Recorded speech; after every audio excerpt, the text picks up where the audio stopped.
We observe that cities often utilize rent control, even though economists say it is mostly ineffective. Why is this?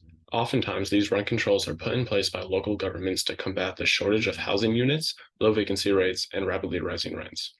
While this highly visible form of government intervention in the housing market seems at first to benefit those looking to rent, the long-term consequences have been in almost all cases the inverse. So why do cities still implement these policies?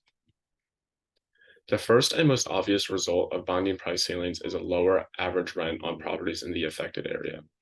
This is great for some current renters because they now pay less in rent than they used to, but immediately creates a shortage.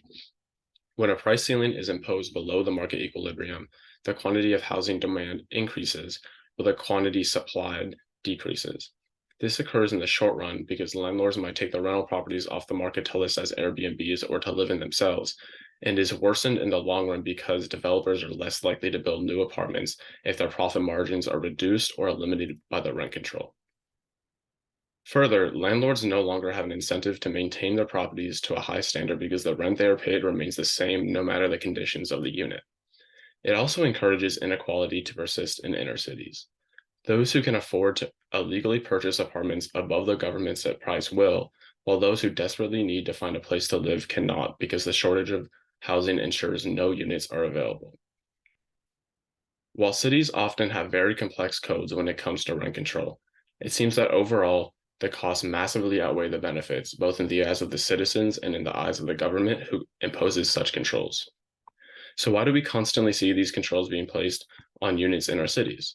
A lot of it can come down to imperfect information.